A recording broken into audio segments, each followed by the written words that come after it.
लोकसभा चुनाव 2024 से ठीक पहले बिहार में नीतीश कुमार के भाजपा में वापस आने के बाद से ही बिहार में एनडीए में बिखराव की चर्चा होने लगी थी। बीते कुछ महीनों में ऐसे कई मौके आए जिससे लगा कि चिराग पासवान भाजपा से किनारा करने की तैयारी कर रहे हैं। हालांकि हर बार केंद्रीय मंत्री चिराग पासवान ने इसे अफवाह ही बताया है। एक बार फिर उन्होंने कुछ ऐसा कहा जिससे इन सभी अटकलों पर विराम लग गया है। इन सब के बीच शुक्रवार 30 अगस्त को चिराग पासवान ने केंद्रीय गृह मंत्री अमित शाह से मुलाकात की थी। इस बैठक के बाद चिराग पासवान ने कहा कि वह खुद को प्रधानमंत्री मोदी से अलग नहीं मानते हैं। उनकी पार्टी एनडीए के साथ जुड़ी हुई है और अगर एनडीए चाहे तो वह आगामी बिहार विधानसभा चुनाव में एनडीए के सहयोगी के रूप में चुनाव लड़ने के लिए तैयार है।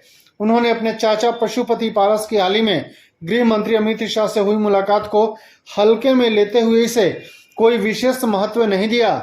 केंद्रीय मंत्री चिराग पासवान ने कहा कि प्रधानमंत्री नरेंद्र मोदी के प्रति मेरा प्रेम अटूट है। जब तक वह प्रधानमंत्री हैं मैं उनसे अलग नहीं हो सकता। उन्होंने यह भी बताया कि उनके विचार हमें हमेशा सरकार की नीतियों को ही प्रतिबिंबित करती हैं। अफवाहों पर प्रतिक्रिया देते हुए चिराग पासवान ने कहा कि कुछ लोग उनके और भाजपा के बीच दरार पैदा करने की कोशिश कर रहे हैं, लेकिन उनके रिश्ते में कोई खटास नहीं है।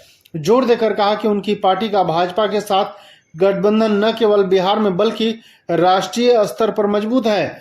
दरअसल केंद्रीय मंत्री चिराग पासवान ने पिछले कुछ महीनों में 3 मुद्दों पर सरकार के खिलाफ जाकर अपना पक्ष रखा।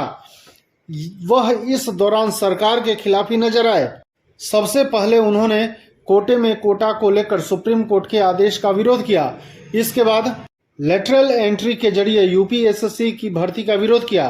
कोटे में कोटा को लेकर दलित संगठनों की ओर से बुलाए गए भारत बंद का भी उन्होंने समर्थन किया। इन सब के बीच चर्चा होने लगी कि वह भाजपा से दूर जा सकते हैं। धन्यवाद।